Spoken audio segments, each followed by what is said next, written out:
Hello प्यारे बच्चों, आप लोग कैसे हैं। आई होप आप लोग स्वस्थ और मस्त होंगे और अपने बोर्ड परीक्षा की तैयारी बहुत ही अच्छे से कर रहे होंगे। आज की क्लासेस आप सभी के लिए बहुत ही महत्वपूर्ण होने वाला है, क्योंकि इस क्लास में हम लोग जो है क्लास 12 का हिस्ट्री का, जी हाँ प्यारे बच्चों, क्लास 12 हिस्ट्री का चैप्टर 2 राजा, किसान और नगर का ये पार्ट 2 होने वाला है। अगर आपने पार्ट 1 क्लास नहीं देखा है, यानी कि ये जो पहला पार्ट है उसका आप लोग नहीं देखे इस चैप्टर का, तो आप जरूर से जरूर देख लीजिएगा, क्योंकि उसमें से बहुत सारे ऐसे टॉपिक मैंने आपको डिस्कस करके बताया हुआ है जो कि आपके बोर्ड एग्जाम के लिए बहुत ही महत्वपूर्ण है, बहुत इंपॉर्टेंट है। और उस टॉपिक से डायरेक्ट आपकी बोर्ड एग्जाम में सवाल दिया जाता है। तो पार्ट 1 वाला जो वीडियो है, पार्ट 1 वाला जो क्लास है, आप जरूर से जरूर देख लीजिएगा। यूट्यूब में जो है अभी आपको जो है मिल जाएगा, ठीक है। और जो भी एप्लीकेशन पे नहीं जुड़े हैं तो एप्लीकेशन में जल्दी जल्दी जो है जुड़ जाएंगे। सबसे पहले आप प्ले स्टोर में जाइए। प्ले स्टोर में जाने के बाद प्यारे बच्चों आपको सर्च करना है एबीसी कोचिंग। आप जैसे सर्च करोगे एप्लीकेशन आपको मिल जाएगा। एप्लीकेशन आप लोगों को डाउनलोड कर लेना है, इंस्टॉल कर लेना है। और हमारे एप्लीकेशन में यानी एबीसी कोचिंग एप्लीकेशन में झारखंड बोर्ड का स्पेशल तैयारी आप लोगों को कराया जा रहा है। तो जो भी प्रॉपर तरीके से पूरा जो है झारखंड बोर्ड की तैयारी कर रहे हैं, झारखंड बोर्ड का क्लास 8 से लेकर क्लास 12 की तैयारी कर रहे हैं, तो आप जो है बेहिचक होकर के क्लास एबीसी कोचिंग एप्लीकेशन है उसमें आप लोग ज्वाइन हो जाइए, उसको डाउनलोड कर लीजिए। और आपका जो बैच है क्लास 8 वालों का, 9th वालों का, 10th वालों का, 11th वालों का, 12 वाले, खास करके जो भी बच्चे अभी क्लास को देख रहे हैं, क्लास में ज्वाइन हुए हैं, जुड़े हुए हैं, वो क्लास 12 के हैं। अब साइंस वाले हैं, अगर आपके जो भी दोस्त है वो आर्ट्स वाले हैं, या आप आर्ट्स वाले अभी देख रहे हैं, तो आप जो है साइंस वालों के पास जो है उनको भी कहिएगा कि आप जो है जल्दी जल्दी जो है बैच में ज्वाइन कर लीजिए। आर्ट्स साइंस सभी की जो है क्लासेस हो रही है, सभी की क्लासेस प्रॉपर तरीके से तैयारी जो है करवाई जा रही है। तो प्यारे बच्चों आज की क्लासेस काफी खास होने वाला है, क्योंकि आज की क्लास में हम लोग जो है राजा, किसान, नगर जो कि चैप्टर 2 है, इसका जो है हम लोग सटीक तरीके से और आसान भाषा में जो है समझने वाले हैं। अब पिछले क्लास में हम लोगों ने जो है पूरी तरीके से समझा है, पूरी तरीके से हर एक जो है टॉपिक के बारे में डिस्कस किया हुआ है कि राजा, किसान और नगर के जो है जो मुख्य मुख्य टॉपिक हैं उसके बारे में पूरी तरह से डिस्कस किए हुए हैं। और साथ ही प्यारे बच्चों 16 महाजनपद, मौर्य साम्राज्य के बारे में, है ना। देखिए 16 महाजनपद के बारे में हम लोग पढ़ चुके हैं पहले क्लास में। जो पिछला क्लास हुआ है उसमें हम लोग जो है इस चैप्टर का जो 16 महाजनपद है, जो कि वीवीआई टॉपिक है ना, इंपॉर्टेंट टॉपिक है 16 महाजनपद, इसको हम लोग पढ़ चुके हैं। उसके बाद मौर्य साम्राज्य के बारे में पढ़ चुके हैं, है ना। मौर्य साम्राज्य के जो है किस प्रकार से इसका जो है मगध साम्राज्य जो है सबसे जो है शक्तिशाली साम्राज्य है।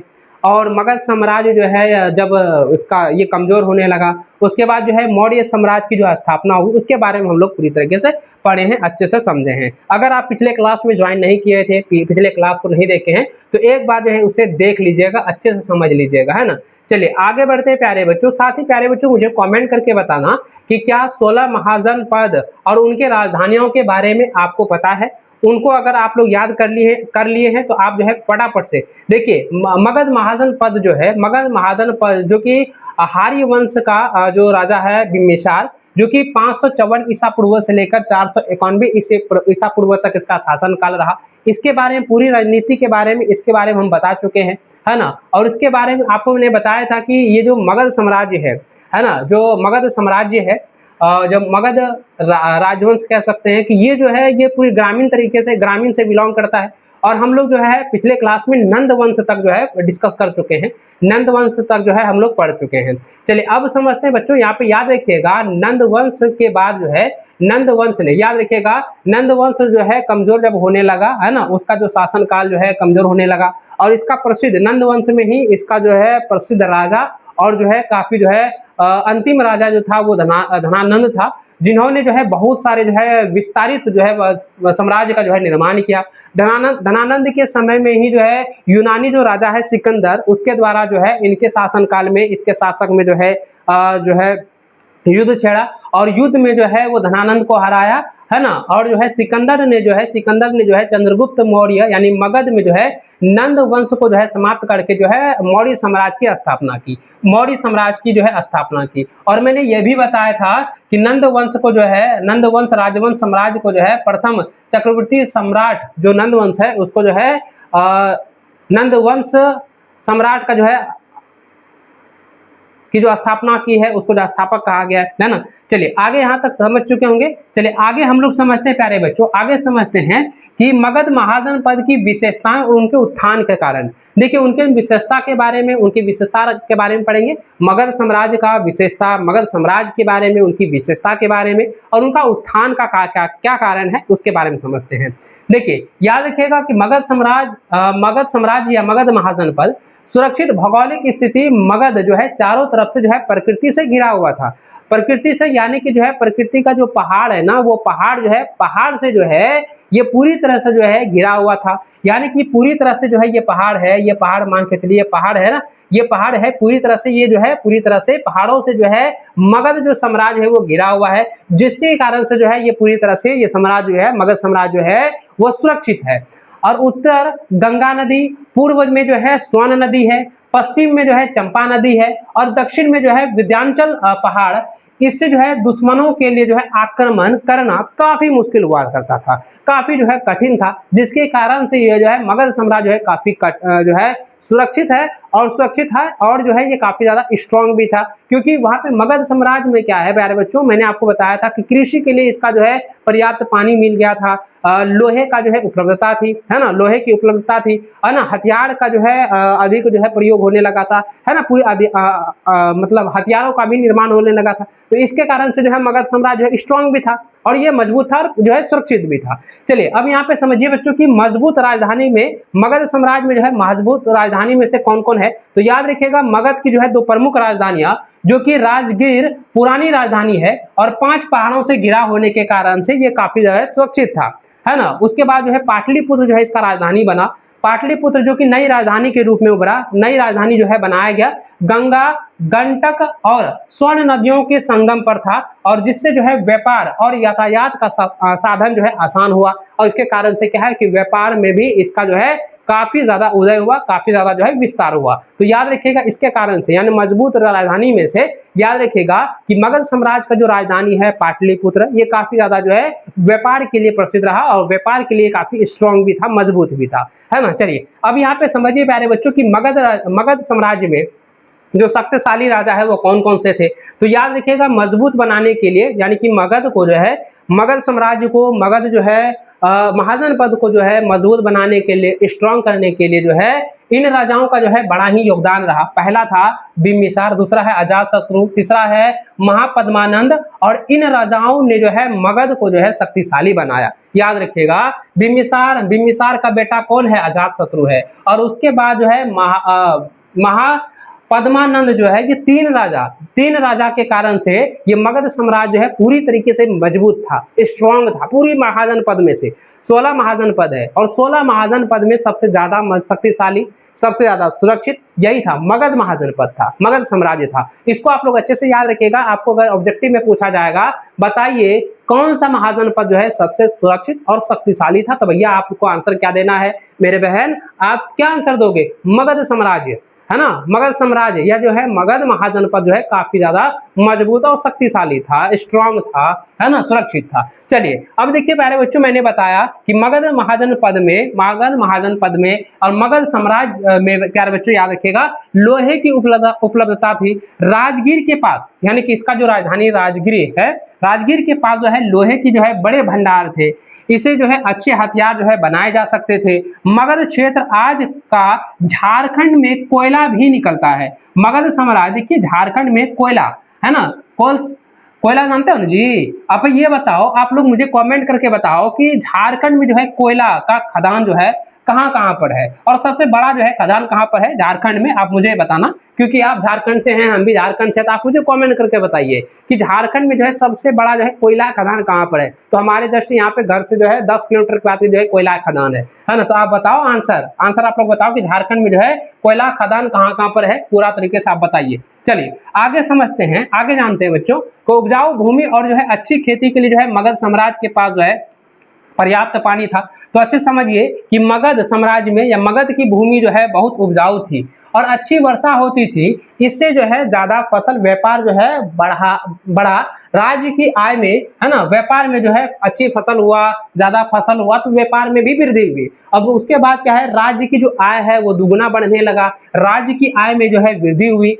है ना। सिक्कों का जो है चलन बढ़ा, तो यहाँ पर जाकर सिक्कों का जो है चलन, सिक्कों नहीं होगा सिक्का, याद रखिएगा, सिक्का का चलन हुआ। मगध साम्राज्य में जो है सिक्का का भी जो है चलन हुआ, है ना, सिक्का का चलन बढ़ा और इसे जो है मगध आर्थिक रूप से जो है काफी स्ट्रांग हुआ, मजबूत हुआ। याद रखिएगा, शक्तिशाली मगध के पास जो है बहुत मजबूत जो है सेना थी, जैसे कि हाथी सेना के फायदे जो है दलदली जमीन में घोड़े से ज्यादा जो है काम करते थे, कीड़ों को तोड़ने में जो है सहायक होता था, बड़े बड़े से दीवार को तोड़ने में, कितना भी मजबूत दीवार होता था वो हाथी सेना के द्वारा जो है उसे इस दीवार को जो है तोड़ दिया करते थे, है ना। इसके अलावा जो है मगध के पास जो है पैदल सेना हो गई, यहाँ पैदल सेना, घुड़सवार सेना भी थे। याद रखिएगा, हाथी सेना के अलावा जो है मगध के पास, मगध साम्राज्य के पास जो है पैदल सेना भी था, घुड़सवार सेना भी था, है ना। और इस राज्य को जो है विस्तार में जो है काफी मदद मिला। यानी इस कारण से, कौन कौन से कारण से, सबसे पहले तो भैया कि लोहे की उपलब्धता थी और जिसे लोहे से जो है हथियार जो है बनाए जा सकते थे, है ना, बनाए जाते थे। और जो है जब वहाँ की मगध का जो है जो भूमि है वो काफी उपजाऊ है, पर्याप्त जो है वहाँ पे जल की व्यवस्था है, पर्याप्त पानी का व्यवस्था है, नदी है और ये जो पूरी तरह से पहाड़ों से घिरा हुआ है, तो ये तो सुरक्षित है, ये है। और वहाँ पे क्या, जब फसल ज्यादा होने लगा तो व्यापार में भी वृद्धि हुआ, जब व्यापार में वृद्धि हुआ तो मगध जो महाजन पद है उसकी जो आय है उसमें भी वृद्धि हुई। अब उसके अलावा प्यारे बच्चों याद रखिएगा, उसका जो आर्थिक जो है काफी मजबूत होने लगा। उसके अलावा बच्चों याद रखिएगा, जो शक्तिशाली राजा है उन लोगों के पास जो है एकदम मजबूत जो है सेना था, जैसे हाथी सेना हो गया। हाथी सेना से उन्होंने क्या किया, हाथी सेना से जो है उन्होंने फायदा लिया, क्या फायदा लिया, तो भैया जितना भी मजबूत जो है दीवार होता था, जो किला होता था, है ना, उसको जो है तोड़ने के लिए जो है हाथी सेना का जो है काफी सहायक होता था। इसके अलावा जो है मगध के पास जो है पैदल सेना, घुड़सवार सेना भी था और इस राज्य में जो है इन्हीं कारणों की वजह से ये राज्य जो है पूरी तरीके से जो है विस्तार हुआ था। याद रखिएगा, प्रगतिशील समाज मगध में ऐसे लोगों की संख्या ज्यादा थी जो पुरानी कठोर परंपराओं को नहीं मानते थे। इससे जो है समाज आगे बढ़ने वाला, प्रगतिशील बना और यह राज्य जो है काफी मजबूत बना। और मैंने ये भी बताया था प्यारे बच्चों कि मगध साम्राज्य को ही बच्चों याद रखिएगा प्रगतिशील समाज भी कहा गया है। इसको आप लोग नोट कर लीजिएगा, अच्छे से ऑब्जेक्टिव में पूछेगा कि मगध साम्राज्य को कहा जाता है, तो याद रखिएगा प्रगतिशील समाज भी कहा जाता है ना, अच्छे समाज याद रखिएगा। चलिए आगे समझते हैं, आगे देखते हैं प्यारे बच्चों, याद रखिएगा, नोट में कर लीजिए, नोट में लिखिएगा, याद रखिएगा मगध साम्राज्य के नोट में जैसे नीचे लिखेगा कि झारखंड पहले जो है बिहार में आता था, झारखंड जो है पहले जो है बिहार में आता था, अर्थात मगध में जो 15 नवंबर 2000 में बिहार से जो है पृथक हो गया था, यानी कि झारखंड जो है वो बिहार से जो है 15 नवंबर 2000 ईस्वी में जो है वो अलग हो गया, यानी कि अलग हो गया। और शुरुआत में जो है राजगिरी या जो है राजगीर मगध की राजधानी थी। राजगढ़ का मतलब राजाओं का घर होता है, इसमें राजगढ़ का मतलब होता है राजाओं का घर। और आगे चल करके जो है 4वीं शताब्दी ईसा पूर्व में जो है पाटलिपुत्र को मगध का राजधानी बना दिया गया, है ना। इसको आप लोग जो है नोट में लिख लीजिएगा, ठीक है, यहाँ तक क्लियर हो चुका है। चलिए आगे समझते हैं कि प्राचीन व भारतीय इतिहास के अध्ययन के स्रोत में क्या क्या है। याद रखिएगा बच्चों की वे सभी चीज या वे सभी जो है साधन जिनकी सहायता से हम प्राचीन भारत के इतिहास के बारे में जानकारी प्राप्त करते हैं और इनका मुख्य जो है 3 भागों में बांटा गया है। इसको जो है मुख्य 3 भागों में बांटा गया है। पहला है प्यारे बच्चों साहित्यिक स्रोत, पहला है साहित्यिक स्रोत, पहला क्या है साहित्यिक स्रोत, दूसरा है पुरातात्विक स्रोत और तीसरा है विदेशी यात्रियों का विवरण। और इसको पूरी तरीके से हम लोग विस्तार तरीके से यहाँ पे समझेंगे।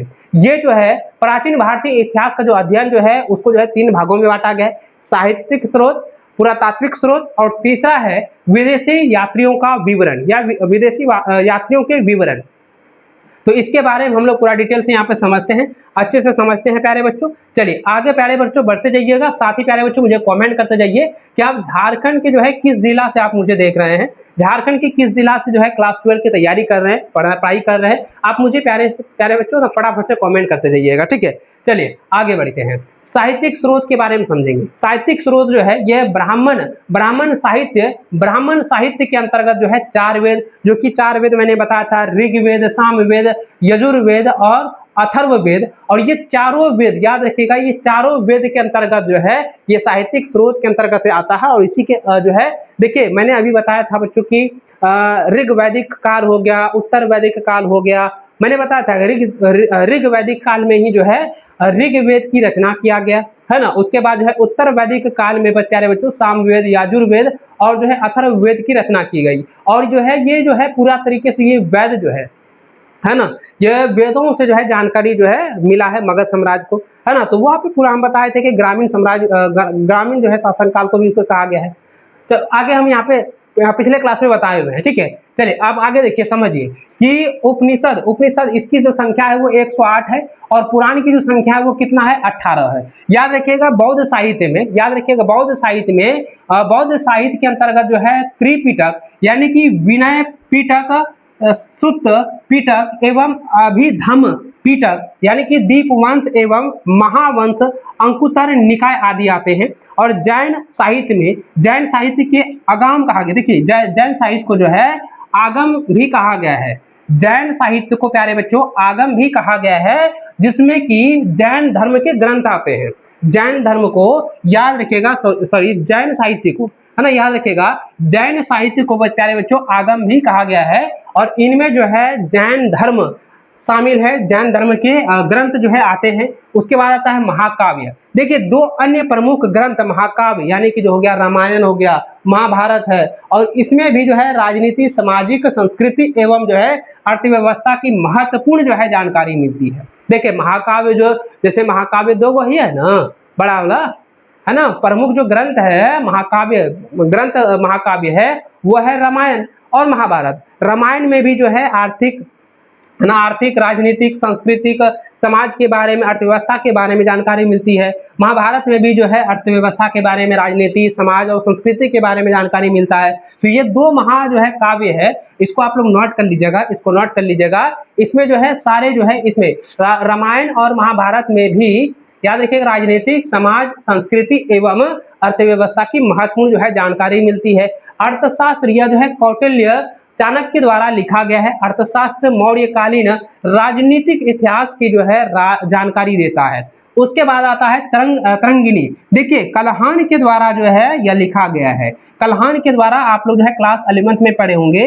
देखिए ये जो है ऑब्जेक्टिव में भी सवाल पूछा गया था। ऑब्जेक्टिव में सवाल जो है आपकी बोर्ड परीक्षा में, क्लास 11 की बोर्ड परीक्षा में पूछा गया था कि राजतरंगी जो है किनके द्वारा जो है लिखी गई है, इसकी जो है रचयिता कौन है, लेखक कौन है। तो भैया आपको मैंने बताया था और ये एग्जाम में भी पूछा गया था। तो आपको याद होगा कि राजतरंगी जो है वो कलहन के द्वारा जो है लिखा गया है। राजतरंगी कश्मीर के इतिहास की जो है जानकारी को देता है, जानकारी बतलाता है। उसके बाद है मुद्रा राक्षस। याद रखिएगा इसके लेखक जो है विशाख दत्त हैं। मुद्रा राक्षस चाणक्य की कूटनीति द्वारा जो है नंद वंश की जो है समाप्ति एवं चंद्रगुप्त मौर्य के राज्यारोहण पर प्रकाश डालता है। मैंने बताया था प्यारे बच्चों, आपके जो है पिछले क्लास में मैंने बताया है, पार्ट 1 वाले क्लास में मैंने बताया हुआ है कि जो चाणक्य की जो कूटनीति है, कूटनीति के द्वारा जो है नंद वंश जो है ये कूटनीति अपनाया, फूट डालो राज करो, ये नीति को अपनाया। उसके बाद जो है एक वंश में जो है फूट डाला, वो वंश कमजोर हो गया। उसके बाद जो है उस वंश को जो है उन्होंने हराया। उसके बाद नंद वंश ने जो है अपना जो है शासन काल को वहां पे व्यवस्थित किया। उसके बाद प्यारे बच्चों जब नंद वंश की जो है समाप्ति हुई तो चंद्रगुप्त मौर्य ने भी यही नीति को अपनाया और उन्हें जो है राजरोहण पर जो है उन्होंने जो है प्रकाश डाला, है ना बच्चा। याद रखिएगा उसका जो है मौर्य साम्राज्य की जो स्थापना हुआ, मौर्य साम्राज्य के बारे में आगे समझेंगे। देखिए उसके बाद आता अष्टाध्यायी। याद रखिएगा इसके लेखक जो है महर्षि पाणिनि है। यह पुस्तक जो है मौर्य पूर्व एवं मौर्य युगीन राजनीति पर जो है प्रकाश डालता है। उसके बाद आता है मालविकाग्निमित्र। यह जो है कालिदास के द्वारा लिखा गया है। महाभाष्य जो है वो महर्षि पतंजलि के प्रसिद्ध जो है रचना है। तो इन टॉपिक को आप लोग जो है कॉपी में उतार लीजिए, इसको आप लोग याद कर लीजिएगा, ये ऑब्जेक्टिव में पूछा जाएगा। ठीक है, चलिए अब समझते हैं पुरातात्विक स्रोत के बारे में। याद रखिए प्यारे बच्चों, पुरातात्विक स्रोत के अंतर्गत जो है शिलालेख, अभिलेख, गुहालेख, मुद्राएं, स्मारक, मूर्तियां एवं जो है चित्रकला आदि आते हैं। इसके बारे में हम आगे यहाँ पे समझेंगे कि शिलालेख क्या होता है, गुहालेख क्या होता है, मुद्राएं तो आप लोग जानिए रहे हैं, स्मारक, मूर्तियां ये चित्रकला जानवे कर रहे हैं। शिलालेख और अभिलेख क्या होता है वो आगे हम लोग समझेंगे। देखिए अब देखिए जो है यहाँ पे समझे कि पुरातात्विक स्रोत में, पुरातात्विक का मतलब क्या हो गया, जो ये खोजबीन है ना, खोज करके जो है इसको प्राप्त किया है ना, खोज करके जो है प्राप्त किया है। देखिए अब आगे समझते हैं कि विदेशी यात्रियों के विवरण, विदेशी यात्रियों के विवरण। याद रखिएगा कि भारत की यात्रा पर आने वाले विदेशी यात्रियों की यात्रा वृतांत से हमें तथ्य युगीन भारत की कला, संस्कृति, धार्मिक परंपराओं, सामाजिक विचारों, भौगोलिक, राजनीतिक एवं आर्थिक स्थिति की महत्वपूर्ण जो है जानकारी मिलती है। वैसे तो बहुत सारे विदेशी यात्री जो है भारत आए, मगर इनमें जो है यूनानी सम्राट सेल्यूकस के राजदूत में स्थानीय, राजदूत ने यहाँ पे जाएगा, ने स्थानीय इसके द्वारा लिखित यात्रा वृतांत इंडिका का महत्वपूर्ण जो है स्थान है। और यह जो है चंद्रगुप्त के दरबार में आया था तथा इस ग्रंथ से जो है मौर्यकालीन, इस ग्रंथ से जो है मौर्यकालीन इतिहास का महत्वपूर्ण जो है जानकारी प्राप्त होती है। किससे? तो याद रखिएगा प्यारे बच्चों, किससे? इंडिका से। याद रखिएगा इंडिका एक पुस्तक का नाम है ना, एक पुस्तक का नाम है। ये जो है एक यात्रा वृतांत पुस्तक है ना। किसका ये रचयिता है? तो ये जो है सेल्यूकस के द्वारा, है ना, सेल्यूकस के द्वारा जो है ये लिखी गई है। और ये जो है चंद्रगुप्त के दरबार में आया हुआ था, चंद्रगुप्त के दरबार में आया था। और इसमें जो है मौर्यकालीन का इतिहास के बारे में जानकारी दी गई है, जानकारी मिलती है। याद रखिएगा महमूद गजनवी के साथ जो है भारत आने वाले अल बरूनी के ग्रंथ तहकीक ए हिंद से भी युगीन भारत के राजनीति, सामाजिक एवं सांस्कृतिक इतिहास की महत्वपूर्ण जो है जानकारी मिलती है। तो ये हो गया आपका विदेशी यात्रियों के विवरण से रिलेटेड, जो कि मैंने आपको यहाँ पे पॉइंट बाय पॉइंट आपको अच्छे से 3 पॉइंट में आपको अच्छे से समझा दिए हैं। चलिए यहाँ तक क्लियर है? यहाँ तक क्लियर है? यस चलो एक बार कॉमेंट करके बताते जाइएगा, ठीक है। चलिए आगे समझते हैं मौर्य साम्राज्य के बारे में। देखिए जब मगध साम्राज्य की समाप्ति हुआ उसके बाद आता है मौर्य साम्राज्य। तो याद रखिएगा मौर्य साम्राज्य में प्यारे बच्चों याद रखिएगा यह जो है 322 ईसा पूर्व से लेकर 185 ईसा पूर्व तक का जो है शासन काल रहा। देखिए यहाँ पे प्यारे बच्चों समझिएगा कि मौर्य साम्राज्य 322 ईसा पूर्व से 185 ईसा पूर्व प्राचीन भारत का पहला और सबसे जो है विशाल साम्राज्य था, जिसने भारत के बिखरे हुए भूभागों को राजनीतिक रूप से एक सूत्र में पिरोया। मगध यानी कि वर्तमान में जो बिहार में मगध है के गंगा के मैदानों से शुरू हुए इस साम्राज्य की राजधानी पाटलिपुत्र, वर्तमान में पटना, पाटलिपुत्र वर्तमान में जो है पटना है। मौर्य राजवंश ने लगभग जो है 137 वर्षों तक जो है भारत पर शासन किया। तो मौर्य का जो है शासनकाल, मौर्य का जो शासनकाल को जो समय है वो कितना भैया 137 वर्षों तक, 137 वर्षों तक जो है ये पूरी तरह से मौर्य राजवंश का जो है भारत में जो है शासन रहा है ना। मौर्य सेना जो है बहुत ही मजबूत था, है ना, बहुत ही इसका। तो इसके 6 भाग थे। देखिए मौर्य सेना जो है बहुत सारे थे, मौर्य सेना जो है उनके भाग जो है बहुत सारे थे। मुख्यतः जो है 6 भाग आप कह सकते हैं यहाँ पे। याद रखिएगा मौर्य साम्राज्य के पास, ये मौर्य सेना के पास जो है पैदल सेना था, घुड़सवार सेना था, हाथी सेना था, रथ सेना था, नौ सेना था, सैन्य यातायात विभाग था। तो याद रखिएगा, देखिए राजा जो है खुद जो है सेवा का प्रमुख होता था। तो याद रखिएगा यहाँ पे मौर्य साम्राज्य में, याद रखिएगा मौर्य साम्राज्य में जो राजा होता था वह खुद जो है सेवा का जो है प्रमुख होता था, यानी सेवा नहीं होगा यहाँ पे, सेना होगा। यहाँ पर जाएगा सेना। याद रखिएगा यहाँ पे सेना, थोड़ा कहीं पे टाइपिंग मिस्टेक है तो हम यहाँ पर डिटेल में यहाँ पे लिख करके आपको बता देंगे, उतार से देखिएगा, ठीक है। याद रखिएगा कि राजा जो है खुद जो है सेना का जो है प्रमुख होता था। मौर्य साम्राज्य का न्याय व्यवस्था जो है, राजा सबसे बड़ा जो है न्यायाधीश था।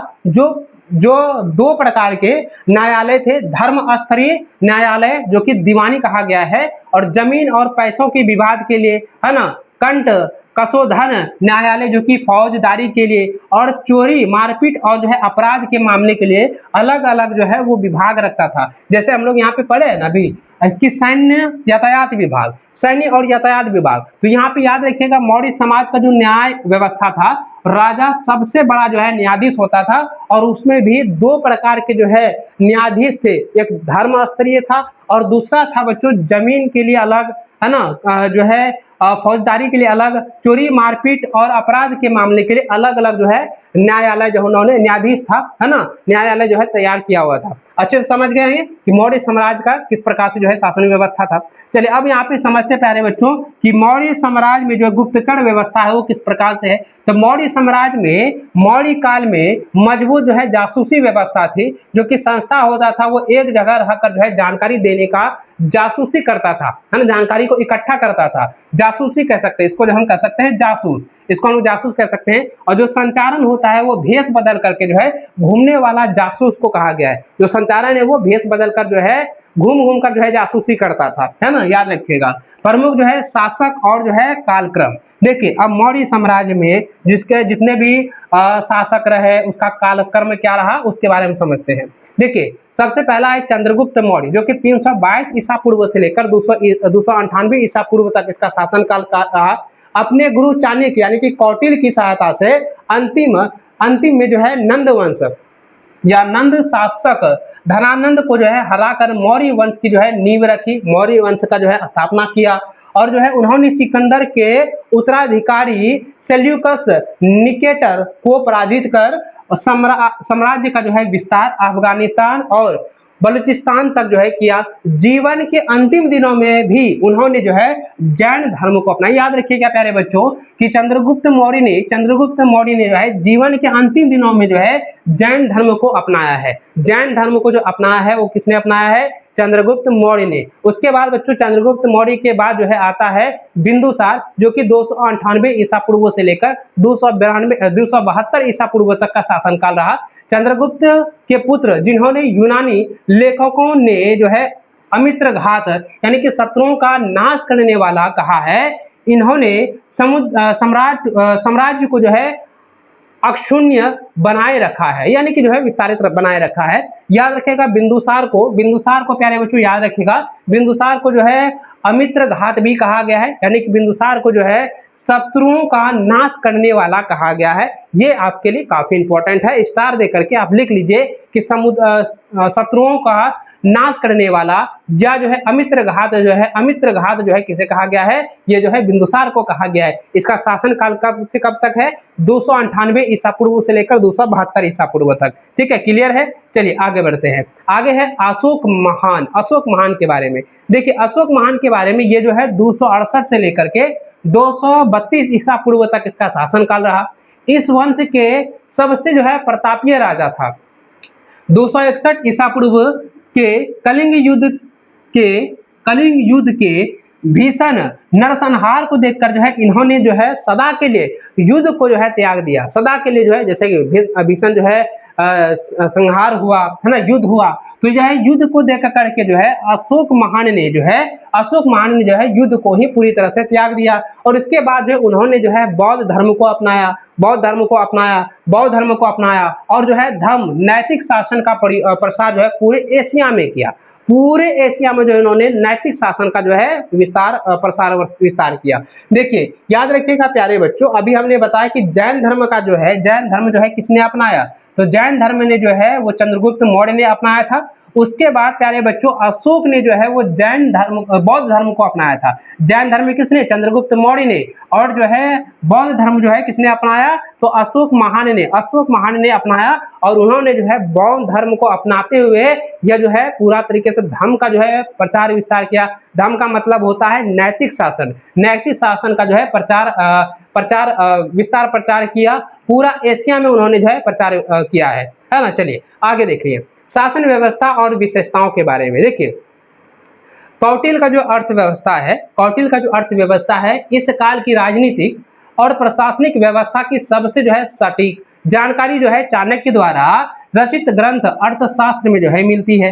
केंद्रीकृत प्रशासन, राजा के पास अंतिम निर्णय की शक्ति होती थी, जिसे सलाह देने के लिए जो है मंत्री परिषद होती थी। पूरे साम्राज्य को प्रांतों, मंडलों और ग्रामों में विभाजित किया गया था।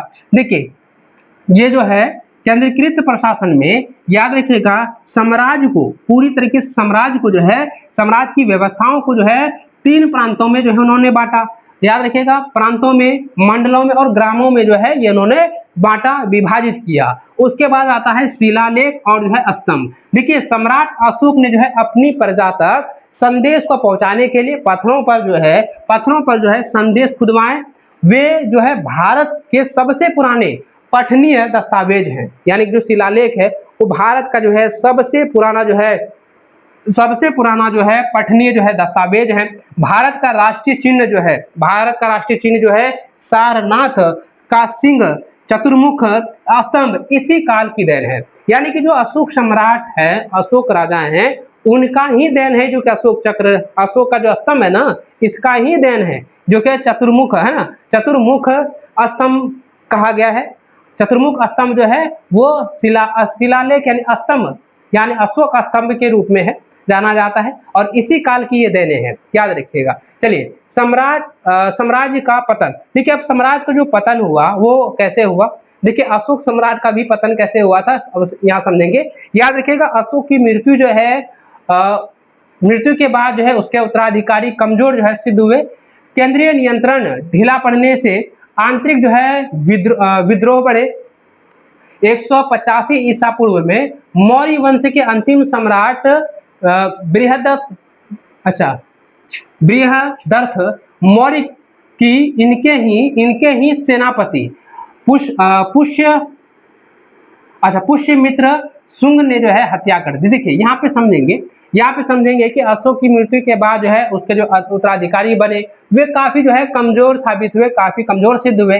केंद्रीय नियंत्रण जो है काफी ढीला पड़ने लगा, आंतरिक जो है विद्रोह जो है बढ़ने लगा। और 185 ईसा पूर्व में 185 है ना 185 ईसा पूर्व में जो है मौर्य वंश के अंतिम जो सम्राट हैं, अंतिम सम्राट बृहदर्थ मौर्य की उनके ही जो सेनापति पुष्यमित्र शुंग ने जो है उनकी हत्या कर दी। और इसके साथ ही जो है मौर्य साम्राज्य जो है समाप्त हो गया और मगध पर जो है शुंग वंश, याद रखिएगा मगध पर शुंग वंश का जो है शासन जो है स्थापित हुआ। तो शुंग वंश का स्थापना किसने किया, तो याद रखिएगा पुष्यमित्र शुंग ने, पुष्यमित्र शुंग ने जो है शुंग वंश का जो है स्थापना किया, उसका शासनकाल स्थापित हुआ, है ना। चलिए अब आगे समझते हैं चंद्रगुप्त मौर्य के बारे में। याद रखिएगा बच्चों चंद्रगुप्त मौर्य जो कि 322 ईसा पूर्व से लेकर 298 ईसा पूर्व तक इसका शासनकाल रहा। यहाँ जो है मौर्य वंश का संस्थापक था, यह जो है चंद्रगुप्त जो मौर्य है ये क्या है मौर्य वंश के संस्थापक थे। और उसने जो है नंद वंश को हरा करके जो है मौर्य साम्राज्य की जो है स्थापना की। उसने जो है यूनानी शासक सेल्यूकस निकेटर को हरा कर जो है बाद में संधि हुए, और उसने जो है सेल्यूकस की पुत्री से जो है विवाह किया, यहाँ हो जाएगा विवाह, है ना। याद रखिएगा सेल्यूकस की जो पुत्री है चंद्रगुप्त मौर्य ने जो है उससे विवाह किया। चंद्रगुप्त मौर्य ने सेल्यूकस की पुत्री से ही उन्होंने विवाह किया। सम्राट जो है चंद्रगुप्त मौर्य 322 ईसा पूर्व से लेकर 298 ईसा पूर्व तक प्राचीन भारत के जो है महानतम शासकों में से एक माने जाते थे। याद रखिएगा कि अपने गुरु चाणक्य की सहायता से उन्होंने नंद वंश के राजा को यानी कि धनानंद को जो है पराजित किया, हराया, और जो है मौर्य साम्राज्य की नींव रखा, मौर्य साम्राज्य को जो स्थापित किया। भारत में जो है पहली बार एक विशाल राजनीतिक एकता के सूत्र में जो है इसे जो है पिरोया। चंद्रगुप्त मौर्य के शासनकाल की जो प्रमुख बातें हैं वो इस प्रकार से हैं कि साम्राज्य का जो विस्तार हुआ उनकी विजयों के परिणाम स्वरूप ये जो है काफी ज्यादा जो है स्ट्रांग हुए, मजबूत थे, मौर्य साम्राज्य काफी ज्यादा मजबूत थे। तो याद रखिएगा कि साम्राज्य का जो विस्तार है उनकी विजयों के परिणाम स्वरूप मौर्य साम्राज्य का विस्तार उत्तर पश्चिम में ईरान यानी कि हिंदू कुश पर्वत से लेकर के पूर्व में बंगाल और दक्षिण में कर्नाटक तक जो है फैल गया।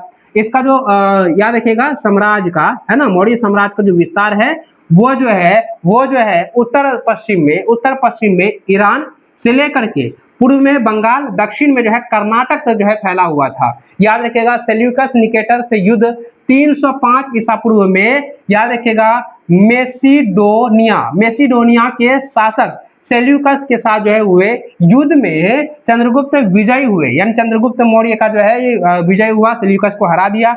और संधि के तहत जो है उन्हें विशाल जो है क्षेत्र प्राप्त हुआ। उन्होंने जो है मेगास्थनीज, याद रखिएगा मेगास्थनीज को देखिए उन्होंने जो है मेगास्थनीज को अपने जो है दरबार में राजदूत के रूप में जो है स्वीकार किया।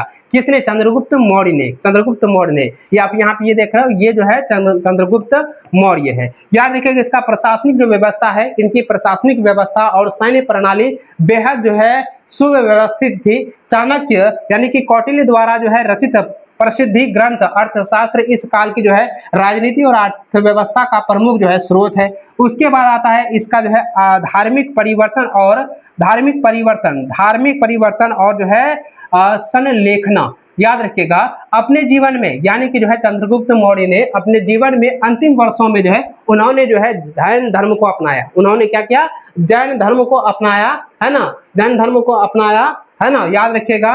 और गद्दी जो है पुत्र बिंदुसार को जो है सौंप दी। वे जैन जो है मुनि भद्रबाहु के साथ जो है कर्नाटक के श्रवण बेलगोला, याद रखिएगा चंद्रगुप्त जो मौर्य है, चंद्रगुप्त मौर्य जो है वो जैन मुनि भद्रबाहु के साथ जो है कर्नाटक के श्रवण बेलगोला चले गए और 298 ईसा पूर्व में उपवास यानी कि संलेखना के माध्यम से अपना जो है शरीर त्याग दिया। यानी उपवास करके जो अपना शरीर को उन्होंने त्याग दिया, है ना। चलिए यहाँ तक क्लियर है। चलिए अब ये महत्वपूर्ण तथ्य के रूप में आप लोगों को कुछ जो है पॉइंट आपको याद रखना है। याद रखिएगा बच्चों कि सेल्यूकस ने जो है अपना राय दो मेगास्थनीज चंद्रगुप्त मौर्य के दरबार में भेजा, है ना। और दूसरा लिखेंगे मेगास्थनीज ने इंडिका नामक पुस्तक की रचना की है, इंडिका नामक पुस्तक को लिखा है। याद रखिएगा चंद्रगुप्त ने जो है एक विशाल अखिल भारतीय साम्राज्य की स्थापना किया है। याद रखिएगा चंद्रगुप्त मौर्य के द्वारा ही एक विशाल अखिल भारतीय साम्राज्य की स्थापना की है। देखिए अभी हमने बताया कि मौर्य साम्राज्य में, है ना, जो चंद्रगुप्त मौर्य है उन्होंने जो है जैन धर्म को अपनाया, है ना। चलिए अब यहाँ पे याद रखिएगा कि धर्म परिवर्तन में, याद रखिएगा उसने जैन मुनि भद्रबाहु से जो है जैन धर्म अपनाया। इसके बाद जो है वह कर्नाटक के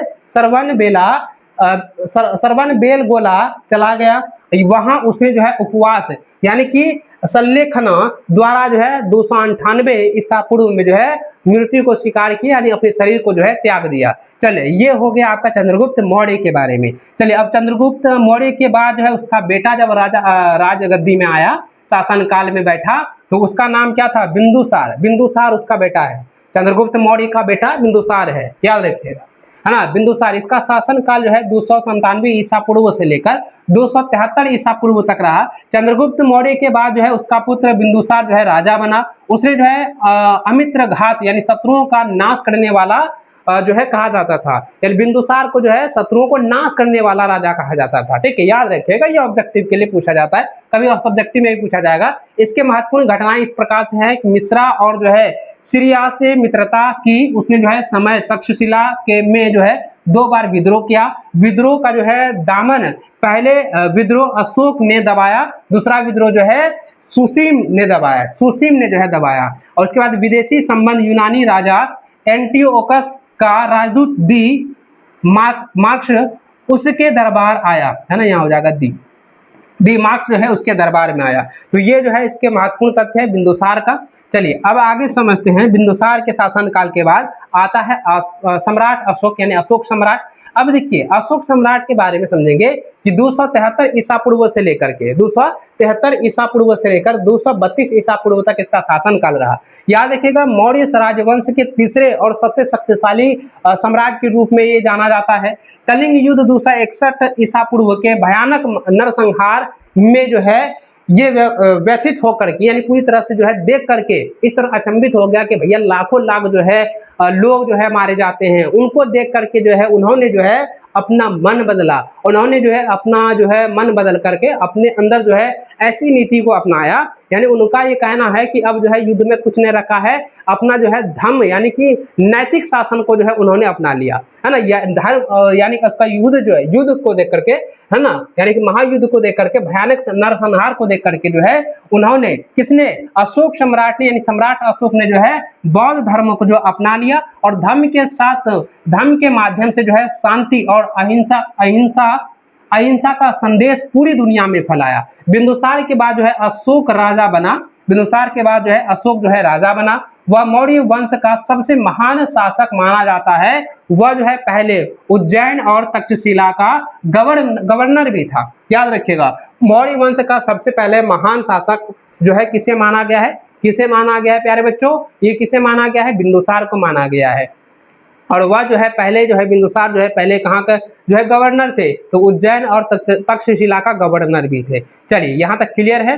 चलिए आगे समझते हैं कि देखिए जो सम्राट अशोक है उनके शासन काल में जो है कुछ जो है बिंदुएं हैं वो इस प्रकार से, कुछ पॉइंट इस प्रकार से है। याद रखिएगा, विशाल साम्राज्य जो उनका जो है साम्राज्य जो है मौर्य साम्राज्य पश्चिम से अफगानिस्तान से लेकर के पूर्व में असम और बंगाल तक, दक्षिण में कर्नाटक तक जो है फैला हुआ था। लोक कल्याणकारी कार्य, अशोक ने जो है प्रजा की भलाई के लिए जो है सड़कों के किनारे छायादार पेड़ जो है लगाए, कुएं जो है खुदवाए और इंसानों के साथ साथ जो है जानवरों के लिए भी चिकित्सालय यानी अस्पताल भी बनाए। देखिए इसी शासन काल में, है ना, इसी शासन काल में यानी सम्राट अशोक के शासन काल में ही जो है ये जो है अस्पताल जो है उन्होंने बनवाया।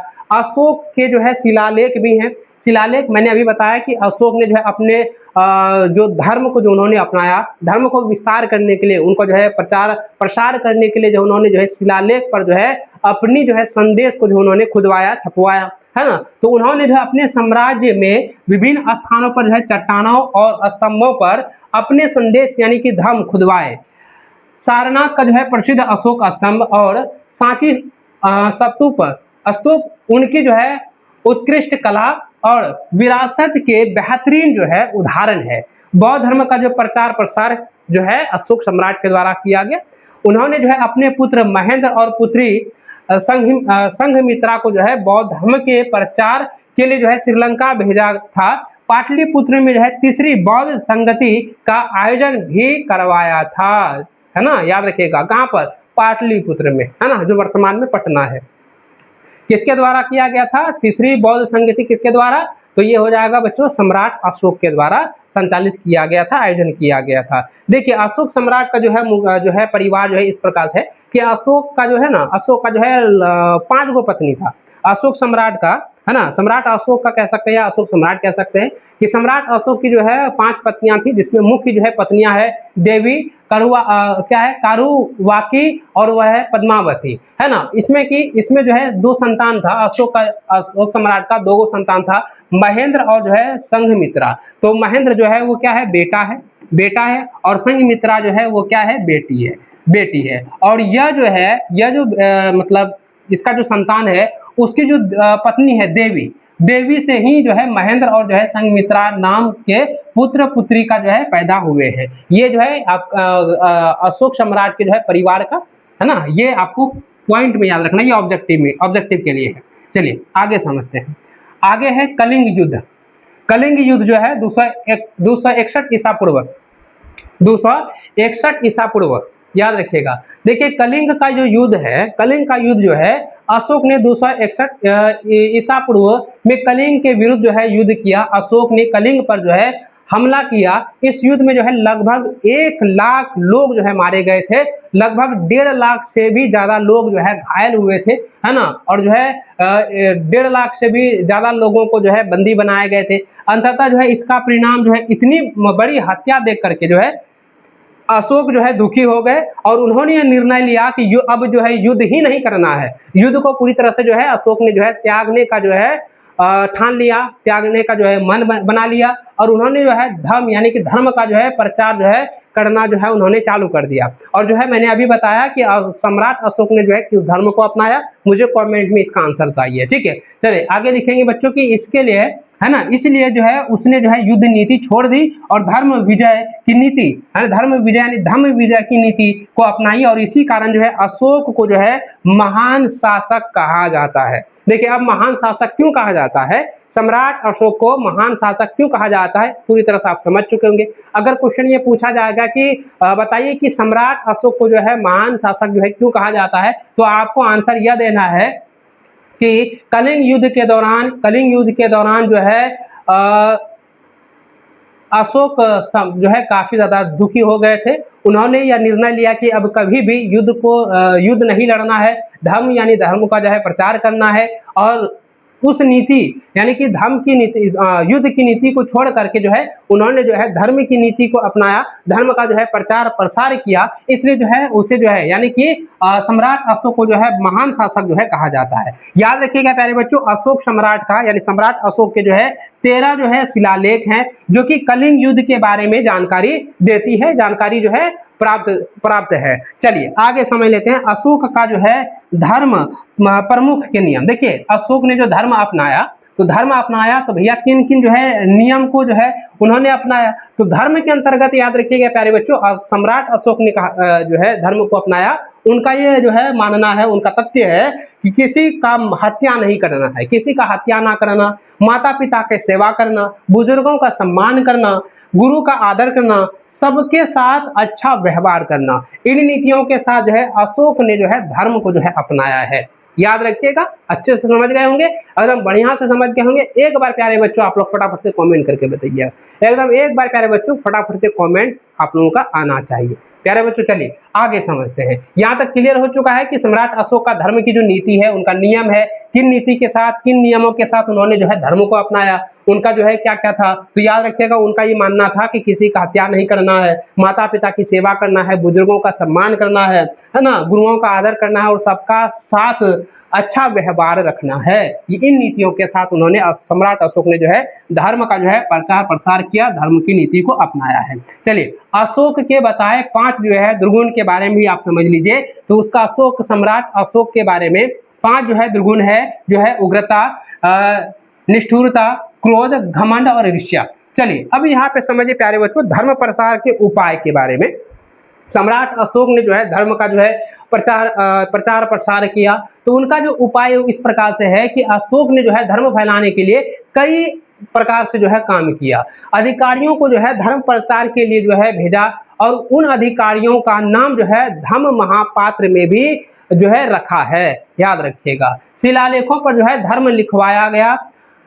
अशोक ने भारत के अलावा जो है विदेशों में भी बौद्ध धर्म का जो है प्रचार करवाया। याद रखिएगा जैसे श्रीलंका हो गया, चीन, Japan, Burma, Tibet, Nepal, Korea, Thailand के में जो है प्रमुख जो है प्रचारक जो है महेंद्र और जो है सिंघमित्रा, जो कि अशोक का पुत्र और पुत्री है, ये जो है प्रमुख जो है प्रचारक है। याद रखिएगा बच्चों यहाँ पे कहेगा, अगर ये आपको यहाँ पूछेगा कि अशोक के द्वारा जो है किन किन देशों में जो है बौद्ध धर्म को जो है फैलाया गया, तो याद रखिएगा श्रीलंका, चीन, Japan, Burma, Tibet, Nepal, Korea और थाईलैंड। याद रखिएगा, इसको आप लोग अच्छे से नोट कर लीजिए, है ना। चलिए अब आगे देखते हैं बच्चों, आगे देखते हैं, अच्छे समझते हैं कि अशोक के अभिलेख है ना, अशोक के जो अभिलेख हैं, अभिलेख के बारे में मैंने अभी आपको बताया कि अभिलेख का मतलब ये होता है कि किसी भी संदेश को जो है पत्थरों पर जो है मतलब लिखवाना, खुदवाना को ही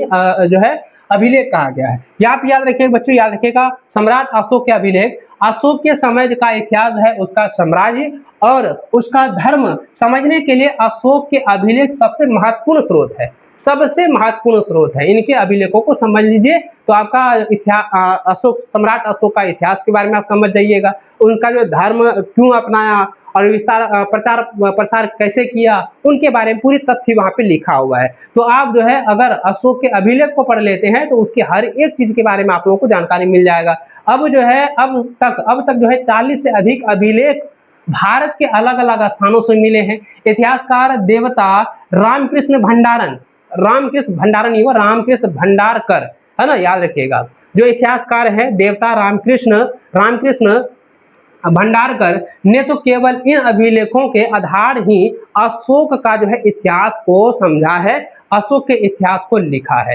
यानी कि जो सम्राट अशोक का जो अभिलेख है उनको पढ़ करके सिर्फ अशोक के इतिहास के बारे में उन्होंने पूरी तरह से विस्तार में लिख दिया है ना। चलिए अब देखिए अशोक के अभिलेख के जो है 3 प्रकार हैं। अशोक के अभिलेख के 3 प्रकार हैं, शिलालेख हो गया, स्तंभ लेख हो गया और गुहा लेख। देखिए शिलालेख के बारे में समझेंगे प्यारे बच्चों, यह जो है टोटल जो है 14 जो है शिलालेख है ना। शिलालेख में याद रखिएगा यह जो है 14 शिलालेख हैं, यह भारत के अलग अलग स्थानों से मिले हैं। प्रथम शिलालेख यानी कि जो है गिरनार, यह जो है गिरनार यानी कि जूनागढ़ सौराष्ट्र से मिला है। इसकी जो लिपि है वो क्या है, ब्राह्मी लिपि है। पहला जो शिलालेख है ना, पहला जो शिलालेख है अशोक का जो पहला शिलालेख है उसकी जो लिपि क्या है, वो जो है ब्राह्मी लिपि है। और याद रखिएगा कि अशोक का जो शिलालेख है अधिकतर जो है ब्राह्मी लिपि में लिखी गई है ना, ब्राह्मी लिपि लिखी गई है। और ब्राह्मी लिपि बहुत कठिन था और इसको पढ़ना काफी मुश्किल था। ब्राह्मी लिपि को किसने पढ़ा, कैसे समझा, वो भी हम आगे बताएंगे। तो पहले जो है आपको जो है जो टॉपिक में मैंने बताया था कि किस किस टॉपिक में समझना है, पढ़ना है, वो टॉपिक हम बताए थे कि ब्राह्मी लिपि के बारे में, उसके बाद जो है खरोष्ठी लिपि के बारे में भी हम यहाँ पे समझेंगे। चलिए यहाँ पे देख लीजिए, याद रखिएगा उसमें क्या लिखा है। देखिए अशोक का जो अभिलेख है उसमें क्या लिखा है, लिखा है कि अशोक के जीवों की हत्या रोकने की बात कही। पहले राजा की जो है रसोई में हजारों जानवर मारे जाते थे, अब केवल 3 जानवर, 2 मोर, 1 हिरन जो है मारे जाते हैं। 2 मोर और 1 हिरन जो है मारे जाते थे, बाद में उन्हें भी जो है मारना बंद कर दिया गया। यह अशोक की अहिंसा नीति को दिखाता है, अहिंसा नीति को दर्शाता है। क्लियर है। स्तंभ लेख में क्या लिखा है कि इनकी जो संख्या है 7 गो है। मैंने अभी बताया अभिलेख की संख्या कितना, अभिलेख की संख्या कितना है। देखिए अभी हमने जस्ट आप लोगों को बताया है, अभी हमने जस्ट बताया कि शिलालेख की संख्या कितना भैया, शिलालेख जो है 14 गो है और यहाँ पे हो जाएगा स्तंभ लेख जो है क्या गो है, वो 7 गो है ना। यह पत्थर की जो है स्तंभों पर लिखे गए हैं। इनमें जो है धर्म और जो है प्रशासन की राजनीति मिलती है, यानी कि इसमें जो है पत्थरों के स्तंभों पर जो खुदाई करके लिखा गया है, इसमें जो है धर्म की नीति है ना, धर्म का जो प्रचार प्रसार है उसके बारे में जो है लिखा है। साथ में जो प्रशासनिक जो है शासनकाल रहा, प्रशासन के बारे में उन्होंने जो है स्तंभ लेख में जो उन्होंने बुझवाया है, लिखवाया है। उसके बाद आता है तीसरा गुहा लेख। याद रखिएगा इसकी संख्या 3 है। ये गुफाओं की दीवारों में लिखे जाते थे। तो गुहा यहाँ पे याद रखिएगा, गुहा लेख का मतलब हो गया कि गुफाओं के दीवारों में जो है, गुफाओं की दीवारों में यानी गुफाओं का जो पत्थर वाला लेख होता है उसमें उन्होंने जो है, यहाँ पर आप देख सकते हैं इसमें जो है, इसके अंदर जो है दीवारों पे जो है उन्होंने जो है अभिलेख के बारे में लिखा है। चलिए क्लियर है। ये आप यहाँ पे जो है सम्राट अशोक के अभिलेख जो 3 प्रकार के हैं, शिलालेख हैं, स्तंभ लेख है और गुहा लेख, इसके बारे में पूरी तरीके से आप लोगों को समझ में आ गया होगा। चलिए इतिहास लेखन में अभिलेखों का क्या महत्व रहा है इसके बारे में आप समझ लीजिए। याद रखिएगा कि वैदिक काल के बाद जो है प्राचीन भारत का इतिहास जानने में अभिलेख बहुत जो है महत्वपूर्ण है। याद रखिएगा कि इसे जो है हमें उसे समय की राजनीति, समाज, धर्म और अर्थव्यवस्था की जानकारी मिलती है। जैसे अशोक के अभिलेखों से हमें उनके धर्म नहीं होगा, उनके धर्म नीति या धर्म नीति की जानना, धर्म नीति को जानने के लिए काम और विचार पता चलते हैं। इतिहासकार जो है DR भंडारकर नेता केवल अभिलेखों के आधार पर ही अशोक के इतिहास लिखने की जो है कोशिश की है। तो ये जो है इतिहास लेखन में अभिलेखों का काफी बड़ा योगदान रहा है, काफी महत्वपूर्ण जो है भूमिका रही है, महत्व रहा है। तो इस प्रकार से आप लोग यहाँ पे समझ चुके होंगे। चलिए अगला यहाँ पे सवाल को देखिएगा कि इतिहास में अभिलेख जो है क्यों जरूरी है। देखिए अभी हमने जस्ट बताया बच्चों की अभिलेख जो है वो ब्राह्मी लिपि में लिखी गई है और इसको पढ़ना काफी मुश्किल था। तो इतिहास में जो है इसकी जो है क्या भूमिका रही है और इतिहास में अभिलेख जो है क्यों जरूरी है। आंसर लिखेंगे बच्चों कि अभिलेखों से घटनाओं की सही तारीख पता चलता है। इससे इतिहास का समय कम बनाना आसान होता है ना, समय कम बनाना आसान होता है। इसलिए कहा जाता है कि अभिलेख जो है वो इतिहास के द्वार खोलते हैं। अभिलेख क्या करते हैं, इतिहास का द्वार खोलते हैं, है ना। समझ गए, क्लियर है। चलिए एकदम अच्छे से क्लियर है, समझ गए। चलिए आगे बढ़ते हैं, आगे देखते हैं। अगला पॉइंट है प्यारे बच्चों, समझेंगे कि अशोक के अभिलेख की लिपियां। हमने अभी जस्ट बताया कि अशोक की जो लिपियां है वो अधिकांशतः जो है ब्राह्मी लिपि में लिखी गई है, ब्राह्मी लिपि में लिखी गई है। तो याद रखिएगा अशोक के अभिलेख मुख्यतः जो है 2 जो है, अरे भाई लड़कियों यहाँ पे ना हो जाएगा, मुख्यतः 2 लिपि, याद रखिएगा। अशोक के अभिलेख जो है मुख्यतः दो लिपि से मिले हुए हैं, दो लिपि से मिलकर बने हुए हैं। ब्राह्मी लिपि बाएं ओर जो है लिखी जाती थी, बाएं ओर जो है लिखी जाती है। भारत के कई भाषाओं की जननी इसे कहा गया है। ब्राह्मी लिपि को जो है कई भाषाओं की जो है जननी भी कहा गया है। ब्राह्मी लिपि से बनी भाषा जो है इस प्रकार से हिंदी हो गया, गुजराती हो गया, कन्नड़ हो गया, तमिल हो गया, बंगला हो गया, पंजाबी, ये सभी जो भाषा है ना, ये ब्राह्मी लिपि से ही निकली हुई है, ब्राह्मी लिपि से ही मिलती जो है जननी है, कह सकते हैं। ब्राह्मी लिपि का ये जो है हिंदी, गुजराती, कन्नड़, बंगला, तमिल और पंजाबी जो है ये क्या है बच्चों की इसकी जो लिपि है यानी कि ब्राह्मणी लिपि से ये बनी भाषा है।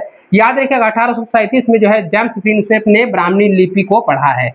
सबसे पहले जो है जेम्स प्रिंसेप के द्वारा ही ब्राह्मणी लिपि को समझा और पढ़ा है। क्लियर है? चलिए अब यहाँ पे समझ लीजिए कि ब्राह्मणी लिपि है क्या। देखिए ब्राह्मणी लिपि क्योंकि प्राचीन भारत के एक अत्यंत महत्वपूर्ण और सबसे पुरानी ज्ञात लिपियों में से एक है, जिसे सफलतापूर्वक पढ़ा जा सकता है।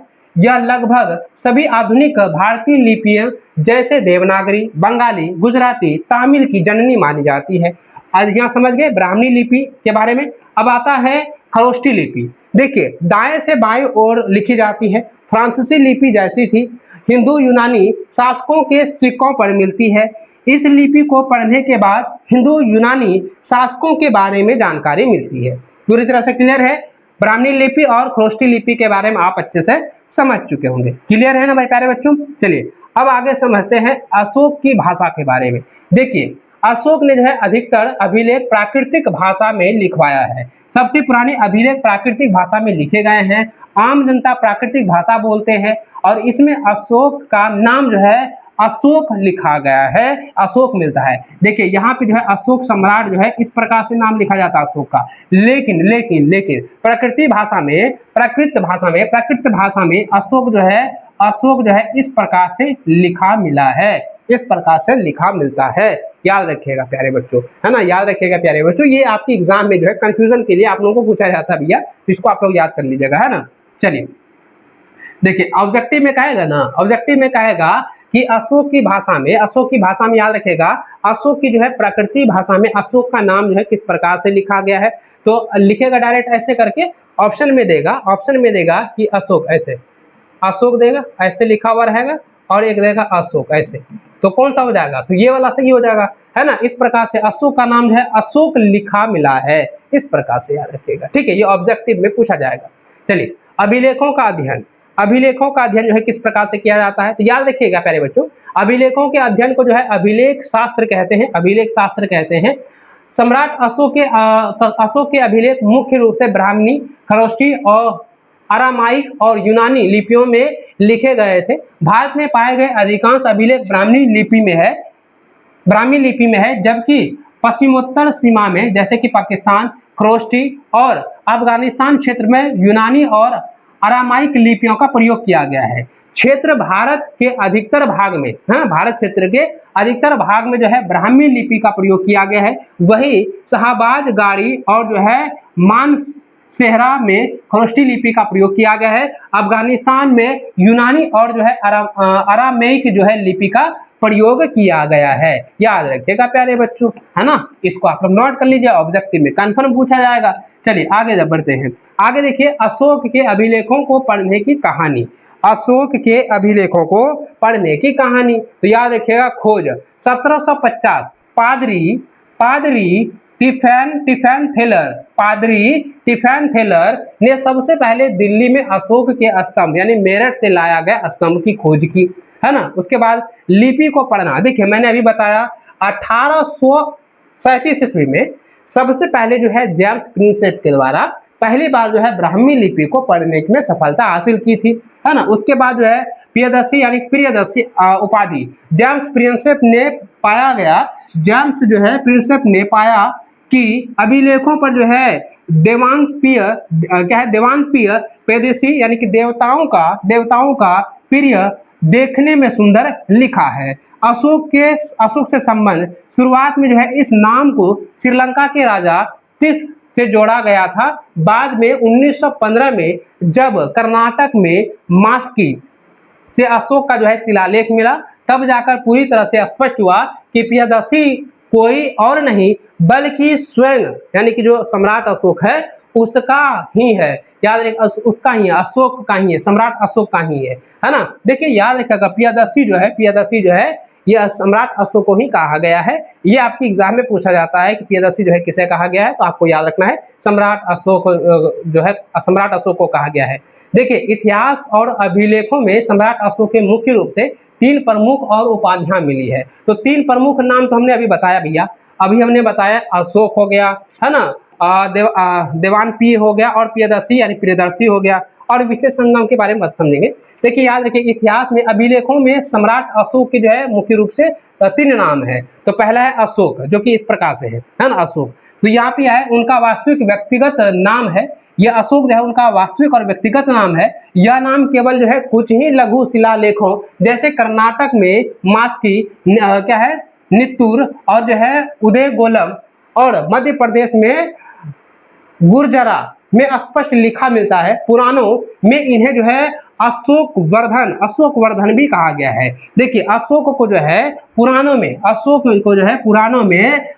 वर्धन भी कहा गया है, अशोक वर्धन भी कहा गया। इसको आप लोग नोट डाउन कर लीजिए, कॉपी में इसको आप लोग उतार दीजिएगा, ठीक है, याद रखिएगा। उसके बाद जो है अशोक का जो है दूसरा नाम है देवानपीय में याद रखिएगा, इसका अर्थ होता है देवताओं का प्रिय। यह उनकी सबसे जो है पसंदीदा राज्य की उपाधि थी, जिसका प्रयोग उन्होंने जो है लगभग सभी अभिलेखों में अपने नाम के आगे जो है किया है, यानी कि देवानपीय अशोक, इस प्रकार से उन्होंने जो है नाम अपने अभिलेखों में लिखवाया है, शिलालेखों में लिखवाया है, अभिलेखों में उनका जो है नाम देखने को मिला है। उसके बाद तीसरा नाम आता है प्रियदर्शी यानी प्रियदर्शी।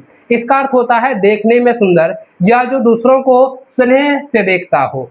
यह नाम भी अब उसने जो है यानी कि उनके अभिलेखों में व्यापक रूप से मिलता है, और इसी नाम के आधार पर जो है शुरू में जेम्स प्रिंसेप ने उनकी जो है पहचान की थी। जेम्स प्रिंसेप के द्वारा जो ब्राह्मी लिपि को पढ़ा गया, समझा गया है ना, उनके द्वारा जो पढ़ा और समझा गया, तब उन्होंने देखा कि सम्राट अशोक का जो है 3 जो है नाम जो है अभिलेखों से मिल रहा है। तो वहां पे पहला नाम क्या है, पहला नाम अभी नहीं बताया, पहला नाम है अशोक, दूसरा नाम है क्या है देवानपीय, और जो है तीसरा है प्रियदर्शी। तो ये जो है 3 नाम है। और देखो ये जो है अशोक जो है उसका वास्तविक नाम है, और देवानपीय का मतलब होता है देवताओं का प्रिय। इससे यह मतलब होता है कि यह जो है देवताओं के काफी ज्यादा प्रिय है।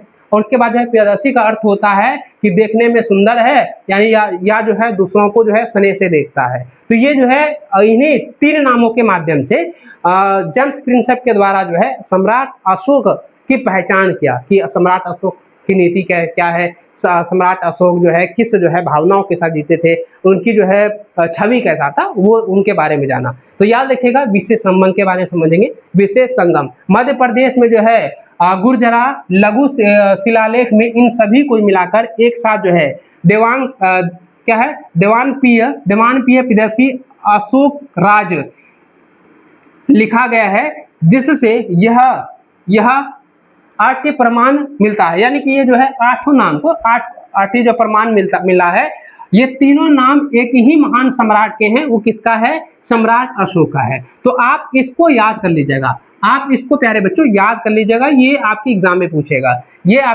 पूछेगा, भैया यहाँ पे कह देगा कि देवानपीय प्रियदर्शी अशोक का राज जो है किसका नाम है, तो भैया आपको यहाँ पर ऑप्शन में याद रखना है सम्राट अशोक का नाम है ना। चलिए इसके जो है कुछ प्रमुख अभिलेख भी हैं। अशोक का गिरनार शिलालेख स्थान जूनागढ़ जो कि गुजरात में है। लिपि जो है ब्राह्मी लिपि जीव हत्या को रोकने का आदेश अशोक की नीति को बतलाता है।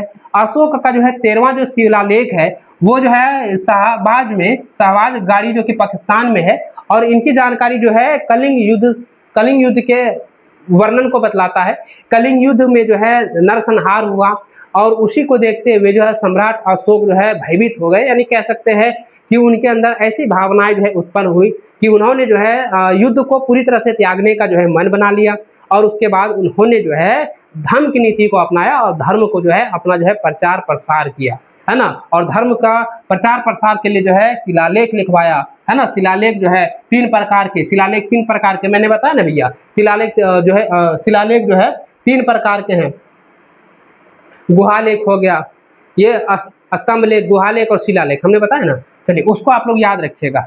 चलिए अभिलेख जो है, अशोक का जो अभिलेख है वो तीन प्रकार से है, शिलालेख है, गुहालेख है और जो है स्तंभ लेख है। तो तीनों लेखों में जो है तीन प्रकार के शिलालेखों में यानी कि अभिलेखों में जो है उन्होंने जो है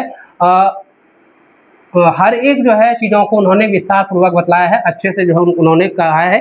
हत्या को रोकने का आदेश, अशोक की जो है धार्मिक नीति के बारे में उनसे जो है जानकारी मिलती है अभिलेख से, है ना। चलिए यहाँ तक क्लियर है। चलिए आगे समझते बच्चों कि अशोक का जो 13वां शिलालेख है वह जो है पाकिस्तान में है, और इससे जानकारी जो है क्या होता है, इसमें जो है जो कलिंग युद्ध में जो वर्णन की गई है, कलिंग युद्ध के बारे में उनमें जो है जानकारी दी गई है, वर्णन किया गया है। रुद्रदामन की जो है जूनागढ़ अभिलेख से यह जो है जानकारी जो है सुदर्शन झील के बांध का इतिहास के बारे में बतलाता है। रुद्रदामन की जो है उपलब्धियां के बारे में जानकारी देता है ना। तो याद रखिएगा अस्कनंद गुप्त का जो है जूनागढ़ अभिलेख, याद रखिएगा समय लगभग जो है 456 ईसा पूर्व, 56 ईसा पूर्व। जानकारी हुनों की जो है पराजय, है ना, सुदर्शन झील का पुनर्निर्माण के बारे में जानकारी जो है मिलती है, प्राप्त होता है। ठीक है, चलिए आगे। समुद्रगुप्त का जो है प्रयाग परसती, चलिए भैया आगे समझ लीजिए। स्थान इलाहाबाद, स्तंभ भाषा संस्कृति जानकारी, समुद्रगुप्त की विजय का जो है विवरण के बारे में जानकारी प्राप्त होता है। सम्राट अशोक को ही अभिलेखों का राजा कहा गया है, याद रखिएगा सम्राट अशोक को ही अभिलेखों का राजा माना जाता है, अभिलेखों का राजा कहा गया है। भारतीय इतिहास में सम्राट अशोक पहले ऐसे शासक थे जिन्होंने सीधे अपनी प्रजा से संवाद करने के लिए बड़े पैमानों पर जो है अभिलेखों का सहारा लिया है। अच्छे से समझ लीजिए, अच्छे से इसको नोट करते जाइएगा, कॉपी में अच्छे से आप लोग जो है इसको उतारते जाइएगा, एकदम कॉपी में अच्छे से प्यारे बच्चों आप लोग को उतारते जाना है ना। हर एक टॉपिक आप लोग को बारीकी से समझते जाइए, बारीकी से समझते जाइए, क्योंकि आपके सब्जेक्टिव एग्जाम के लिए बहुत ज्यादा इंपॉर्टेंट है, और ऑब्जेक्टिव एग्जाम के भैया तो ऑब्जेक्टिव ये है, मतलब इंपॉर्टेंट है ये है, तो भैया इसको ऑब्जेक्टिव सब्जेक्टिव दोनों के लिए तैयार कर लेना है, एकदम टॉपिक वाइज आप लोग अच्छे समझ लेना है। क्लियर है यहाँ तक क्लियर है। चलिए आगे समझते हैं कि उन्हें जो है उस यानी इस उपाधि को जो है नवाजे जाने का मुख्य कारण निम्नलिखित है। देखिए यानी कि सम्राट अशोक का जो उपाधि दी गई है, 3 नामों से जो है उसे जो है उपाधि दी गई है, तो उसका मुख्य कारण क्या है वो भी समझते हैं। कि संवाद का जो पहला जो माध्यम है वो सम्राट अशोक ने जो है अभिलेखों के माध्यम से जो है संवाद का जो है सम्राट की जो है मतलब क्या कर सकते हैं विचार रखा है ना। तो याद रखिएगा प्यारे बच्चों कि संवाद का जो पहला माध्यम है उन्होंने पत्थर की लातों यानी कि स्तंभों और चट्टानों पर अपने संदेश जो है खुदवाए, ताकि राजकीय नीति और धर्म के नियम जो है जनता तक जो है सीधे पहुंच सके।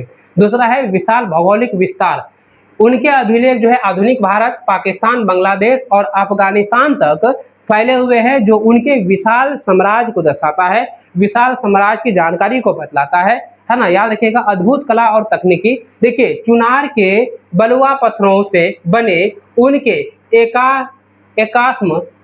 एकास्मक एक ही पत्थर से बने स्तंभ और उन पर की गई चमकदार जो है पॉलिश आज भी वैज्ञानिकों को हैरान करती है। यानी कि सम्राट अशोक के द्वारा अद्भुत कला और तकनीकी उन्होंने अपनाया कि आज भी जो वैज्ञानिक है, आज भी साइंटिस्ट है, उनको जो है वो चौंका देता है, उनको भी चौंकाता है कि जो है चुनार के जो बलुआ पत्थर है उनको इस प्रकार से जो है पॉलिश किया गया है, इस प्रकार से वो चमकता है कि साइंटिस्ट अभी भी सोचता है भैया ये कैसा हो रहा है, ये क्या अद्भुत है ना। चलिए आगे समझते हैं कि प्रजा के प्रति जो है समर्पण। देखो सम्राट अशोक जो है प्रजा के प्रति जो है काफी ज्यादा समर्पित रहे हैं। याद रखिएगा इन अभिलेखों से उन्होंने स्वयं को जो है प्रजा का पिता बताया है, और उनके कल्याण की बातें उन्होंने जो है अभिलेखों में लिखा है। मौर्य साम्राज्य के स्रोत जो है, मौर्य काल के इतिहास की जानकारी हमें 3 प्रकार के स्रोतों से मिलती है। पहला होता है साहित्यिक स्रोत, दूसरा है विदेशी स्रोत, तीसरा है पुरातात्विक स्रोत। देखिए साहित्यिक स्रोत जो कि कौटिल्य ने जो है अर्थशास्त्र को लिखा है, और जो है विशाखदत्त की मुद्रा राक्षस, बौद्ध और जैन ग्रंथ, विष्णु जो है पुराण से जो है साहित्य स्रोत से जो है जानकारी मिलती है। विदेशी स्रोत में आता है मेगास्थनीज की जो है पुस्तक जो कि इंडिका है, इससे जो है जानकारी विदेशी स्रोत से मिलता है। और पुरातात्विक स्रोत जो कि अभिलेख, शिलालेख, सिक्के, यह मौर्य इतिहास के सबसे जो है विश्वसनीय प्रमाण जो है माने जाते हैं। इसको आप लोग अच्छे से याद कर लीजिए, इसके बारे में हमने आगे पहले भी बताया हुआ है। चलिए आगे समझते हैं मौर्य साम्राज्य का शासन या प्रशासन के बारे में। याद रखिएगा मौर्य साम्राज्य का जो है प्रशासन बहुत ही व्यवस्थित था। इस मुख्य को जो है 4 भागों में बांटा गया है। पहला है केंद्रीय शासन, दूसरा है प्रांतीय शासन, तीसरा है नगर शासन और चौथा है ग्राम शासन। तो केंद्रीय शासन में राजा शासन का जो है सबसे बड़ा अधिकार होता था। राजा मनमानी नहीं कर सकता था, उसे जो है मंत्री परिषद की सलाह माननी पड़ती थी। मंत्री परिषद इसमें जो है लगभग 12 से 20 मंत्री होते थे। हर मंत्री को जो है 12,000 पर सरल वेतन जो है मिलता था। यह मंत्री जो है राजा को शासन चलाने में मदद करते थे, एक प्रकार से कह सकते हैं सलाहकार थे, है ना, सलाहकार थे, है ना। समाहर्ता के बारे में समझेंगे कि राज्य की जो है आय व्यय का हिसाब रखता था और कर का जो है वसूल करने का काम करता था, यानी कि जो कर होता था उसका वसूल करने का काम होता था। चलिए प्रांतीय शासन व्यवस्था को समझिए। प्रांतीय